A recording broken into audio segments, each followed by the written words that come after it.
Hey y'all, I'm Matt, and welcome to the MrMaple Show. Today we've got a special episode for you. We're at the Hopewood estate in Flat Rock, North Carolina, with Dennis Flanagan to discuss this historic gardens. This is his home and garden. It's just amazing and spectacular. I'm Tim. Make sure to like this video, subscribe to our YouTube channel, sign up for our weekly emails on MrMaple.com, and enjoy this garden tour and share it with your gardening friends. So, how long have you been here at this estate? We assumed custody of this in 2009. Wow, it's a spectacular place here. I believe you told me once before, but how old do you think the home and gardens are? Well, the original home on the property was 1877. Wow. So the initial layout of the grounds, and back then it was about 100 and some odd acres.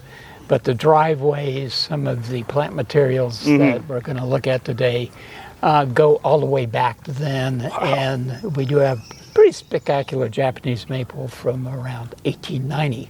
That one's pretty special. And just you want to stick around if you like Japanese maples.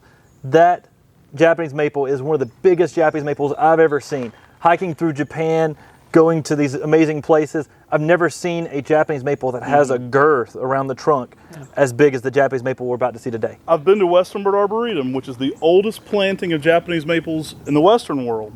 I've never seen a tree with that big a diameter. I've seen larger, taller trees in Japan, but I've never seen one anywhere I've been with that big a diameter to it. So it's pretty special. It is special. So before we get to the climactic Japanese maple, which I know many of y'all want to see, we're going to show you some other amazing things that they've got here at the gardens too, because you've got a huge collection of plants here. Yeah, we sit on 6 acres and then have more common area around us that allows us to do a lot of things. So when we acquired the property, it was owned by a woman that had owned it since the 80s, but in the history, the house that we're living in and the guest cottage and other things goes back to 1938. Wow. And so they took advantage of what was done in 1877 and began working on it. We really took charge in 2009, and after fighting kudzu and ivy, our 2 favorite plants, then we began what became twice a year planting efforts with a lot of tree activity coming in the fall as we brought in maples, and you'll see the types of trees. And then working really the perennial gardens and more flowering gardens in springs. I know you're quite the plant connoisseur. What are some of your main plant collections you have here at Hopewood? Well, first of all, perennials, I'm not a big annuals fan, so it's all perennials. But, we start with daylilies. There's a massive daylily collection here. Most of them come out of a grower in Tennessee. How many daylilies would you say you have here, different varieties? Probably close to 100. Wow. And, and we don't do a whole lot of dividing, so we let the plants get pretty good size. But then, on the perennial side, a lot of echinacea, coneflower, gaillardia, coreopsis of all types, balloon flowers as you walk around and see them, and cool. crocosmia. I mean, the gardens are, to us and to me, all about editing. And so every spring, and sometimes in the fall, we really begin a process of adding and taking out, because it's never perfect, but it can always be improved. So a lot of what we do is that. But then we also have a lot of shrubs. Collect hydrangeas, starting out with the very old-fashioned ones, as you would expect, that, take old wood to bloom, versus the newer varieties, panicles and others, and then you'll see those as you walk through. But also native azaleas, a lot of rhododendron, and of course the grounds are well populated with native rhododendron, which is just this season's been spectacular. Mountain laurels. And of course, we're working on certain areas by adding in additional Japanese maples. So as we look at part of the front in what we call the meadow area, that's an expanding part of the gardens. So I'll ask you a question. I know probably not a lot of gardeners experience this, but I'll ask because I know your neighbor.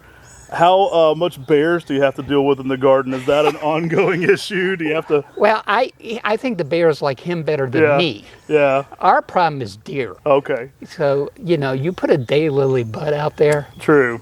it's candy. Right. Right. And so as we go through, you'll see a lot of nibbled off that. And then we have apple trees here. There's one that was planted in 1900. It's a Stamen wine sap. And it is a producer like you can't believe. Yesterday evening, we were sitting in our pavilion having a little drink, and the deer just walk up and start nibbling the apples that are falling. Right. And then we have pear trees, which there's one pear tree I never get a pear off of because the deer get them before I can get to them. And, you know, we have other apple trees here, so we have fruit trees. But then we also have specialized areas in lilies. Oriental, Asiatic, and other varieties. We're doing a lot of work with spider lilies now and agapanthus and trying to, you know, bring them into the garden. Very cool. And then we also have a whole area that was put in that's kitchen garden, which is all raised beds, but it's also floral at the same time for cutting flowers. So lots of areas to see. Shade garden, sun garden. You got it. So I guess you can start showing us around the garden, Yes. and we'll talk about if you've got any of your favorite perennials or plants as we're walking around. You got it. Sounds like a plan. You know, echinaceas, coneflower are really just, you know, we call this our natural bird feeder because we allow all this stuff to go to seed, and then the goldfinches come in, and between the coreopsis, the echinacea, and the gaillardia going to seed, it is just a show at times in the garden with birds. I mean, your gardens are just filled with perennials. This is gorgeous. And, you know, we play around every year in, I think this is Humalo, and, you know, we begin to introduce new things. There's a new variety of daylily that we're putting in, but, you know, we look at both blooming season as well as size, and then we can play within the garden with how we want things to come out and become available.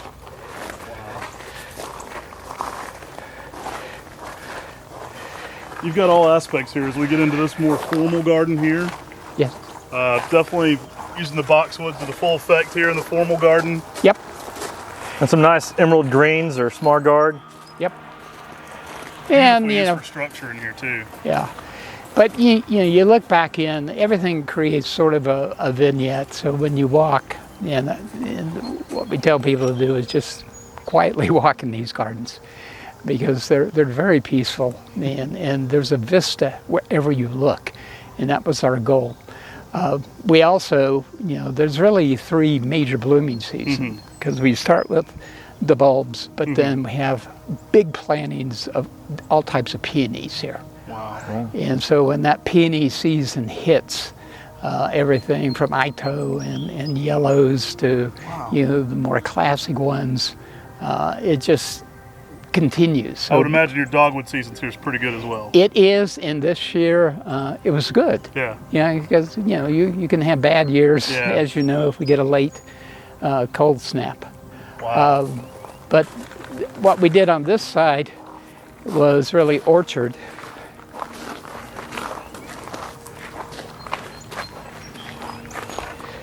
So these are our semi-dwarf. This is a Crispin variety that we're using, and you know, produces a good crop. Right. Many years, and not so many years. You get little areas like this, which is just ferns and sedums, and of course these trees were here for a very long time. Yeah. When all the, you know, two really fun plants that were here when we purchased the property are these 2 camellias. And come March, you know, this variety is blooming. It is just literally hundreds of blooms on here. Wow. Nice. I see that I'm going to have to come visit you during some other seasons already. You I'm already really starting are. to You think really. like, wow. I saw your photos on Facebook, and since we're friends, I said, Oh wow, there's so much going on, but I can see it's not going to be a one time. There's a lot of seasons here. There are a lot of seasons. So. It's pretty exciting because I think the few times we've came, we were focused on one particular plant. Yeah. And it's cool to get to see the rest of your Right. gardens Yeah. too, because We've expanded what we do a little bit now too. We're offering some more peonies and native plants and things like that as we've been expanding our taste probably since we met us last time. I've been salivating at the flowering side that you have coming in, particularly some of the azaleas that you now have some access interesting to. ones. So We've you and I are going to do some business. I haven't even seen this area over here. This is pretty gorgeous. This new, Yeah, we put the pavilion in. We were having events out here. And so the pavilion went in not quite 3 years ago. This is that old Stamen wine sap. And it's loaded with apples. yeah, and this was back in the days. This was planted in 1900. wow. And this was back in the days in apple country here. They didn't have semi-dwarf. So, this tree would be climbed ladders and picked. And, it's been naturally pruned by bears and ice. Give an ice storm. But you can see just how loaded it is. Mm-hmm. And the deer come up here. They just walk up. We can be sitting out here in the evening and we'll have 3 to 5 to 6 deers. Oh, right awesome. now, we have 2 young bucks that are a little more bashful. The does are not as bashful as the bucks are, but they're out here every evening for dinner. Wow. Nice.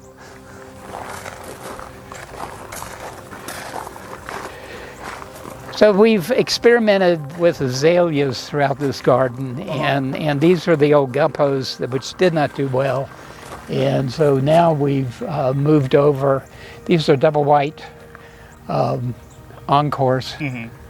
Nice. And then when you see the beds up here, just tremendous amount of azaleas and PJMs, which we like because we get a very early bloom on them as a hybrid rhododendron type.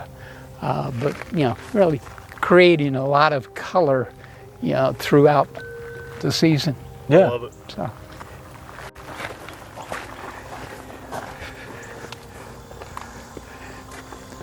I think this is such an important part of every garden though.